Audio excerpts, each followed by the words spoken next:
Mercedes-Benz Virtual Expo, welcoming you to an enchanting session where fashion, health, culture, luxury travel, and performance are utterly inspiring. Meet Mercedes Talks. Hi Christina, hi Tantra. Hello, Hesi. How are you guys? Pretty good, surviving. Baik, Hes, thank you. Thank you so much for joining Meet Mercedes Talk with the Editors Club Thank Indonesia. you, pleasure is ours. Thank you very much for inviting. Kita mau bahas soal topik yang paling dirindukan orang, traveling.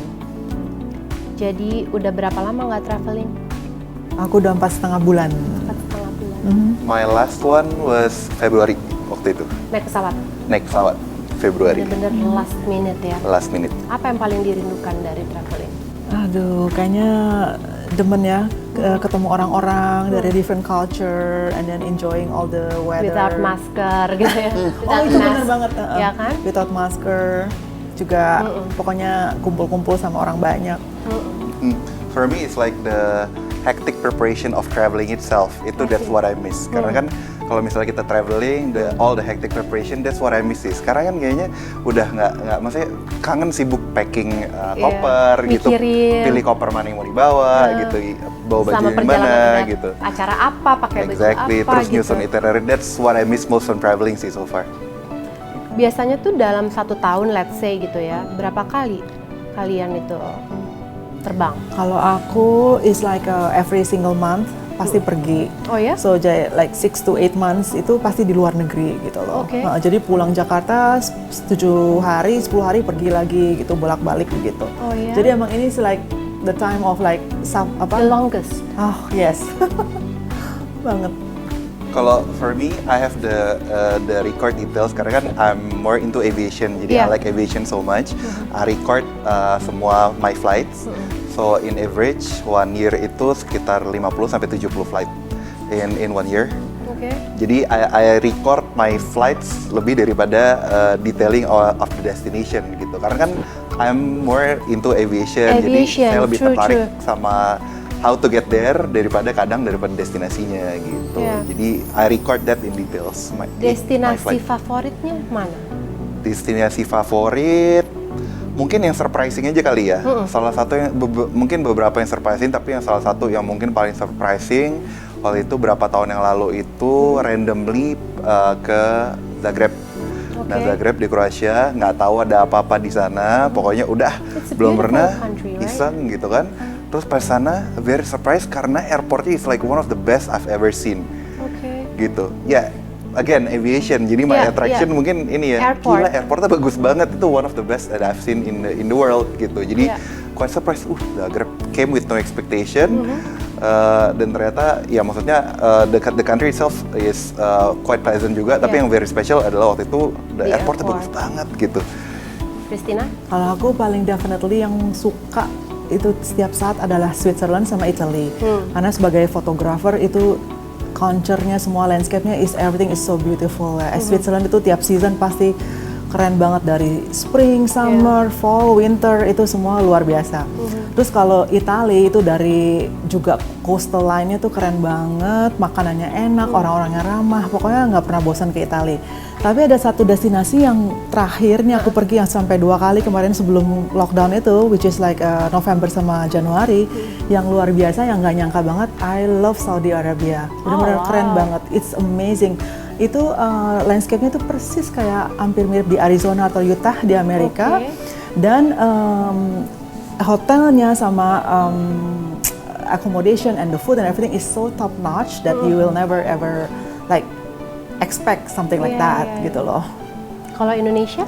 Indonesia is luar biasa juga menurut aku is Mana tuh as favorit? you know Bali itu is the places of some of the most finest hotels in the world as you know.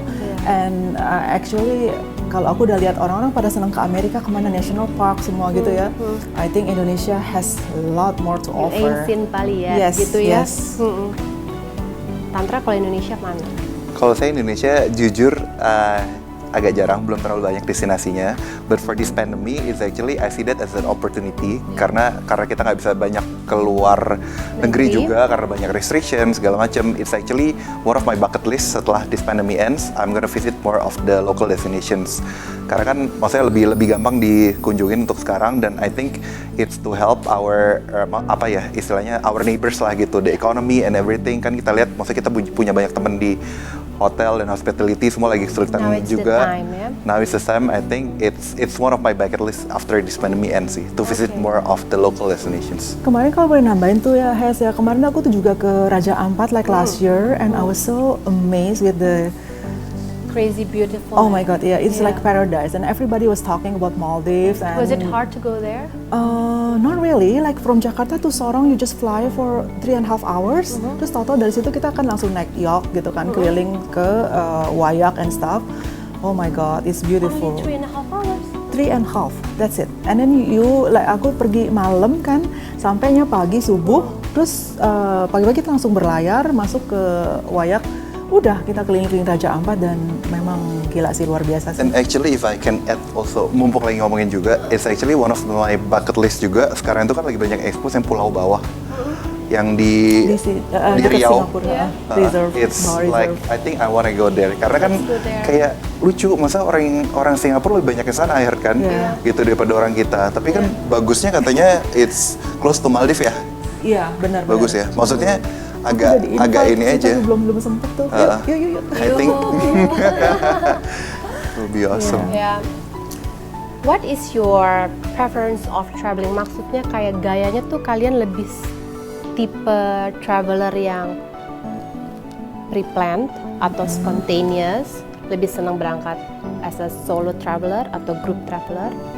Pakai agent atau enggak? Kalau aku nih, kalau dari segi flying, plane and everything, sama hotel udah destinasinya itu, I like to plan it because I don't really like a last minute surprise. But when it comes to the destination itself, during misalkan day 1, day 2 and everything, itu benar-benar semua spontaneous gitu loh. Jadi misalkan juga, or I plan my first few days in these countries, in these cities, and the last few days in which country and cities, in the middle-nya itu aku spontan aja, jadi European gitu. And I'm more into solo traveler because I can't stand people who's like, nagging me, wanna go there and there, and I like to go, maksudnya untuk explore, and then kan kadang-kadang kebiasaannya kita kan maunya apa kan beda-beda ya. Lebih bebas ya kalau pergi sendiri ya. Udah gitu kalau aku kan yang senangnya kan motret pagi-pagi subuh, terus pulang-pulang malam, terus kalau sama yang sukanya cuma shopping gitu-gitu, aduh kayaknya enggak banget ya gitu loh. Bangun pagi sama Christina gitu. Ya kan? Ngangkat kamera. For me, I'm a solo traveler, lebih suka jadi bisa lebih atur all the itinerary sendiri. And aside from that, I'm a last minute traveler, and contrast to Christina, I like surprises. Jadi aku nggak pernah bikin itinerary. Jadi ya kayak tadi misalnya Zagreb yang tadi itu juga, aduh ada negara kosong nih kemana ya gitu. Itu very like few days before gitu. Nah, I like surprises. Jadi biasanya kalau misalnya I come to some destination, biasanya justru malah nanya apa ya, kayak biasanya concierge hotel gitu, can you recommend me yang deket-deket sini gitu segala macem. Itu biasanya I nggak pernah bikin itinerary. Jadi kalau misalnya banyak yang suka nanya, minta itinerary dong, nggak pernah bikin nih gitu. Kayak one of the nicest surprise I got yang recent trips ya. Jadi tahun lalu ke Madrid, terus bener-bener gak ada plan lah, nggak tahu mau kemana, makan di mana. Terus tiba-tiba direkomend sama my concierge hotel itu ke ada di restoran Michelin, tapi the only Michelin star yang doing flamenco in the world. Keren banget. There's only one? Ada, cuman satu. Jadi lucu banget, having the Michelin dining sambil nonton flamenco. It was my first time experience juga nonton flamenco. Keren juga ya gitu. Dan itu kayak diblusuk-blusuk di ini gitu. Jadi Like a surprise. Yeah, it's like really surprise, nice surprise. Sekarang, jika kalian harus memilih, lebih baik terbang business class atau hotelnya suite? Siapa yang mau jawab duluan boleh? Ladies first. Okay. Kalau aku, definitely I will choose the suite. Karena apa? Karena because my passion is about all hotels, fine hotels. Jadi I don't mind flying economy, but I stay in such a nice Nice. suite ya. Dan terutama karena kerjaan aku kan physical banget ya. Iya. Itu by the time I'm in the plane, I'll be just pass out, Iya. regardless I'm in the business class or in the economy. Jadinya sih ya aku sih definitely sweet banget deh. Nice. Kalau Tantra? Definitely the flights. Nah, Karena kalau adil hotel, ya. karena kalau hotel is relative kan. Gitu. For me juga kalau misalnya milih hotel, it's not because of the brand, tapi biasanya more of the biasanya hotel yang aku suka hotel yang tua-tua. Gitu. Jadi hotel yang punya history, hotel yang ini Iya. nggak necessary ada brand tertentu, nggak necessary mesti di lokasi di ini. Oke. Jadi tapi kalau pesawat is a definite, maksudnya I will definitely choose that over. Oke. I totally understand what he stands for because aku tuh kadang-kadang pergi ke tempat bukan karena destinationnya, but karena hotelnya. Okay. Jadi sometimes I find the hotel, regardless where it is, tapi karena aku pengen banget stay in that hotel, ya udah aku pergi ke situ. Walaupun di ujung-ujung di mana Iya, gitu. iya, iya, iya. Sometimes kan ya. Interesting. Sekarang sebaliknya, pernah nyoba backpacking nggak? Nah, backpacking itu Tertarik kalau misalnya belum pernah atau kalau Oke. udah pernah ceritanya kayak gimana? exactly backpacking I've never done, but aku suka road trip, especially in Europe.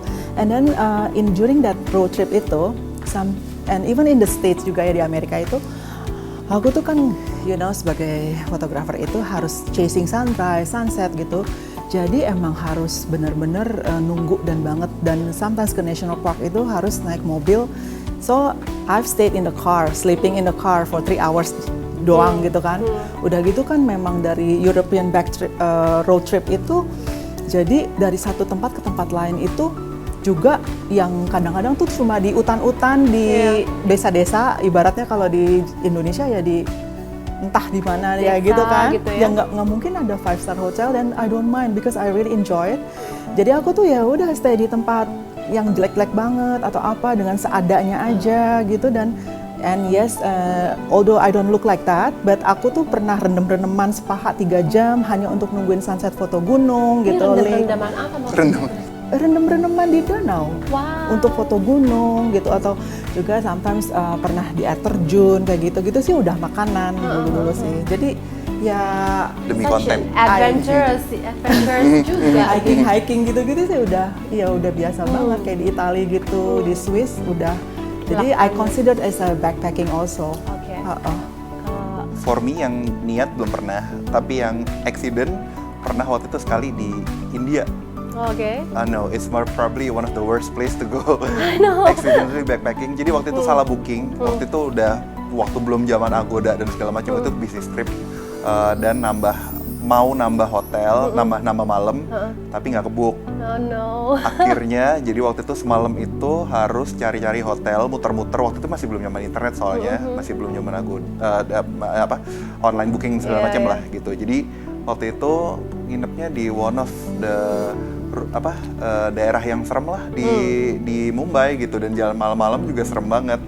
Itu one of the most petrifying travel, almost backpacking ya, nggak intentionally Even backpacking, kayak tapi more than backpacking. even more hotelnya tuh bener-bener hotel tua yang bunyi-bunyi dan orangnya tuh serem-serem, In keluar India. areanya tuh serem banget. Maksudnya even for India kan kalau misalnya even di atas jam 9 malam, even buat cowok is bahaya kan. Iya. Nah itu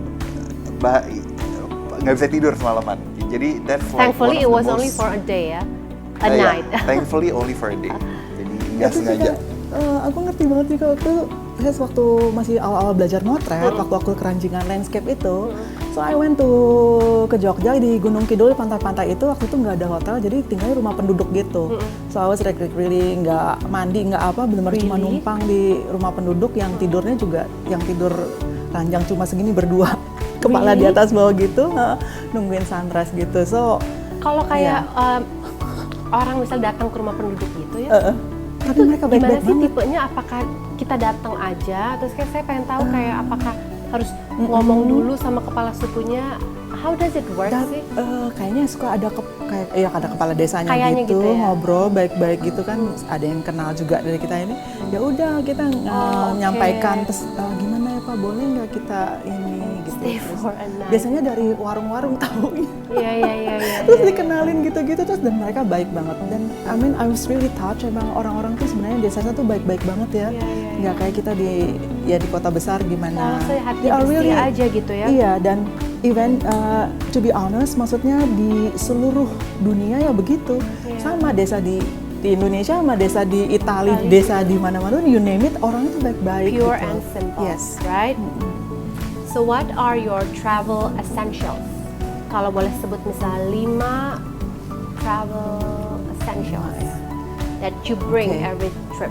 Aku lebih simple. Ya. Coba. Mine is more power bank, colokan. Aha.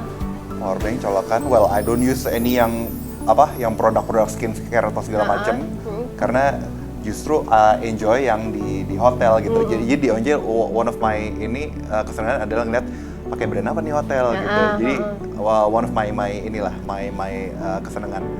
Paling 2 itu sih paling for me ya. 2, oke. That's even better. It's very simple. Yep. Aku ribet. Oke, 5 Makanya. is max. 5 is max. Aku ribet tuh ya. Definitely my phone, my charger, Camera. my cupcake, Nah. and my camera. One more.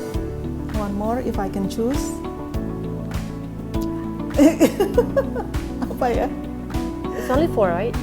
Only 4 ya? Tambah boleh My satu cupcake lagi. udah tadi. Ya udah, baju ganti deh. Jam tangan enggak ya, ada di Enggak, handphone. Jangan. not really. Kalau for me lebih ribet, maksudnya aku tuh suka kan aku koleksi koper gitu. Jadi deciding, aduh koper mana yang dibawa ya, itu one of my ini Essential juga. ya? Iya, essential kesan kan, yang mana ya gitu. Kalau aku lebih bingung lensa apa yang gue bawa ya ntar ya. Saking main bawa semua. We have heard setelah pandemi ini reda, diperkirakan akan terjadi tourism boom. What do you think? Apakah itu akan menjadi hal yang positif atau justru kurang baik di industri travel ini? Menurut aku sih itu udah wajar banget ya, karena selama ini orang kan udah quite some time merasa lockdown, dan mereka tuh stres juga, dan they are longing to travel, and then juga untuk pengen pergi ke suatu tempat untuk meredakan stres itu juga, dan definitely kepingin tempat-tempat yang baru, yang nature juga untuk untuk explore. Well, ada baiknya dan definitely ada baiknya sih menurut aku ya. Karena kan positifnya satu ya untuk dirinya sendiri kan, untuk kebaikan, their well-being, plus untuk recovering of the economy. Definitely economy is like so dead right now kan, karena pandemic ini. So I really supporting that. In my opinion sih mungkin akan ada 2 tipe orang ya, mungkin yang masih akan parno even sampai tahun-tahun ke depan. Ada lagi yang mungkin udah saking cueknya, udah they will go out whatever gitu. Tapi whichever way, I mean it will help the economy, karena as Chris said, as we know outside banyak yang di hospitality dan segala macam banyak yang kesulitan, even banyak yang gone bankrupt gitu kan, close di ini, nggak cuma di Indonesia, it's globally. So I think it will be good as long as the yang higienis dan sanitation itu tetap terjaga ya, tetap di ini. New normal. Tapi that's interesting karena what I heard kayak kemarin gitu kan, mungkin bayangan orang mungkin China will be dead secara tourism. Tapi even yang what I heard, si Wuhan-nya itu mereka malah open tourism buat orang-orang yang datang untuk ke market yang awalnya itu. Mereka udah nggak ada kasus baru sejak lama. Oh bukan, they will and they are planning to open it as an attraction gitu. Keren kan? Maksudnya it's something yang orang mungkin akan mikir, ngapain sih they will not go to China again. Tapi it's actually they use it to malah kepengen ke Wuhan ya, jadi tourism spot. Another surprise gitu.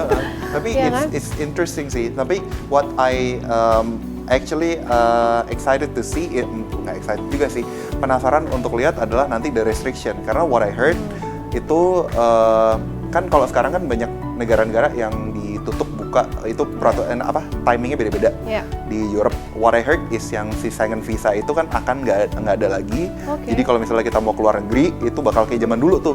Jadi kalau mau ke ya UK, Norway sendiri-sendiri gitu. Tapi most likely akan kayak gitu karena kan tiap negara kan ininya juga beda-beda. Iya, Terus kasusnya ya.